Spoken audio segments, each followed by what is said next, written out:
Hello everyone, I hope you are all doing well.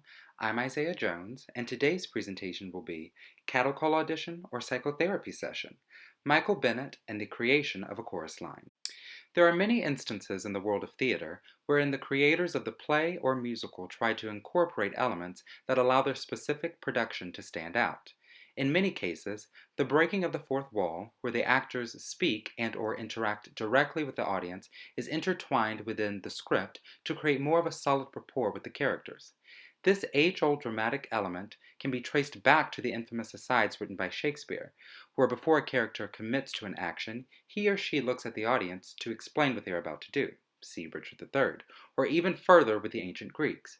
However, when it came to the creation of a chorus line, a spin was put on this. Instead of the actors breaking the fourth wall, the audience does this in its own way. The action of this musical takes place in a dance studio wherein an open call audition for a musical is taking place. Here, the audience gets a sneak peek into the audition process of a dancer, acting as a fly on the wall in the theatrical process of a production. The audience is breaking the fourth wall of conventional theater, where to be able to see this intimate and heartbreaking portrayal of auditioning was never really done before in this fashion. To create a musical of this style, magnitude, and uniqueness, it required a unique approach in the way in which it was created. The initial idea was born through Michael Bennett, a Buffalo, New York-born Broadway dancer and choreographer. Born on April 8, 1943, he studied dance as a child and dropped out of high school in order to join a touring company of a 1959 production of West Side Story, where he played Baby John. By 1961, he made his Broadway debut in Subways Are for Sleeping, a musical surrounding writer Angie McKay, who goes undercover to write about homeless people sleeping on the New York subway system. The following year, Bennett met fellow collaborator of A Chorus Line, Bob Avion, in a production of Nowhere to Go But Up, a musical about the lives of prohibition agents, where Bennett served as assistant choreographer. He began to have a very prosperous solo career as a dancer and choreographer, performing in hit shows like NBC's Hullabaloo and choreographing many Broadway hits, including Promises, Promises, Company, Follies, and Henry, Sweet Henry. He received Tony nominations for all of these, but finally won his first two with Follies in 1971, with whom he shared that award for Best Direction with Hal Prince, and won his own for Best Choreography. In 1974, he won yet another Tony Award for choreography of Seesaw, and was nominated that same year for Best Book and Direction of the same musical. In a 1975 interview with the New York Times, Bennett revealed the nascence of A Chorus Line, stating, "The show grew out of my feelings as I watched the Watergate hearings. It's my reaction to the falsehood and apathy that seemed to grip the country during that period." He continued by saying, "I was sick of it. I wanted to do something on stage that would show people being honest with one another." In January of 1974, 24 professional dancers were invited to join him in a studio in the east side of New York City. Bennett brought with him a tape recorder, and he urged all of the dancers to simply open up and talk about their journeys in their careers in theater, what they wanted, what they have yet to achieve, and their upbringings, as tumultuous as they may have been. This session was so powerful that they met for a second time and recorded more of their talks, which amalgamated into about 30 hours of recorded footage.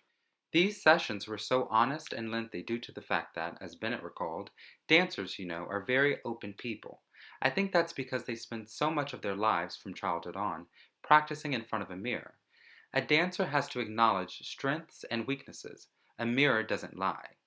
After weeks and months of listening to those tapes over and over again, Bennett realized that through these sessions, the dancers were, quote, auditioning their lives for him. Thus, the idea of a musical surrounding an audition was born.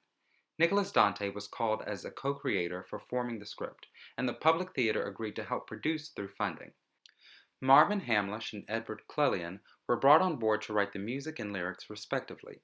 Workshops at the Public Theater began in August of 1975 and lasted for months, which was something that was not necessarily the norm with musicals then, with the green light from Joseph Papp, who established the theater. James Kirkwood was brought in to help with the script, as the musical as it stood beforehand was 5 hours long.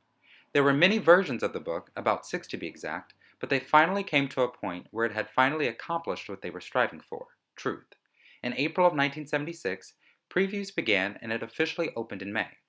In comparison to the dancers who were invited to those recording sessions, only about half ended up in the actual production due to financial reasons, as many of the dancers couldn't commit to such a long-term project without ample pay. The cast was getting paid about $100 per week. In essence, the show of course deals with the subject matter discussed in those recordings of 1975, but those topics discussed were groundbreaking, and if not innovative, simply heartbreaking for the world of theater, which included homosexuality, the lifelong pangs of growing up in a toxic household environment, ageism, the pressures of a dancer always having to maintain an unrealistic perfect body, and issues surrounding race, among others. It includes a cast of varying backgrounds, including black, white, Puerto Rican, Chinese American, Italian American, Jewish, etc.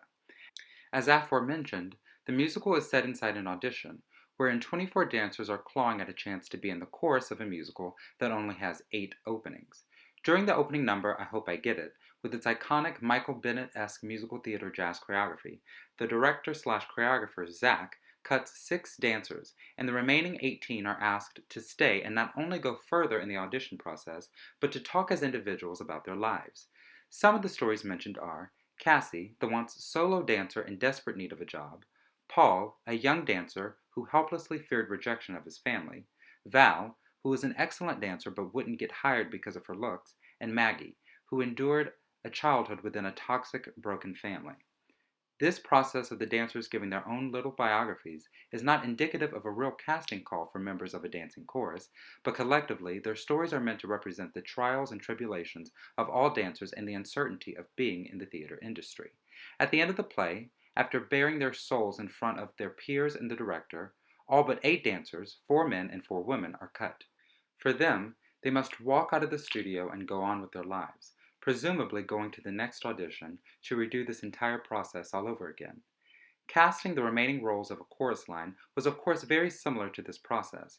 As Robert Bergquist of the New York Times wrote, was truly a case of life reflecting art, reflecting life. A chorus line, with its unique storylines, workshopping, and lack of star power, and even props, certainly had the odds stacked up against it. This musical was unlike anything that had ever been done before, but because of that, it became a hit. It won a whopping 9 Tony Awards in 1976, including Best Musical, Choreography, Direction, and Original Score.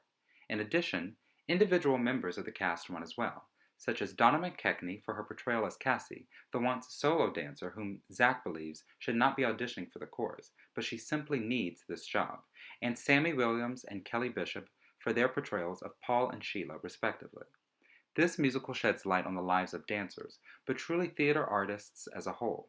This industry is not for the faint of heart, but it is a place for people that love what they do no matter what the costs or their less than desirable backgrounds. As a performer, it is an absolute must to be able to overcome your heartache and rejection and trudge forward, as the theater is a haven for people who may have lost their way in any sense of the word. A chorus line challenges the audience not to look at the chorus line of a musical the same ever again, but to see these dancers and performers as human beings first and foremost who have complicated and complex lives just like everyone else. Michael Bennett's creation is meant to humanize performers, and he did exactly that. Here we have production photos of the original Broadway production of A Chorus Line, as well as Michael Bennett and Donna McKechnie, who portrayed Cassie. Thank you for watching, and I hope everyone stays safe and healthy during these times.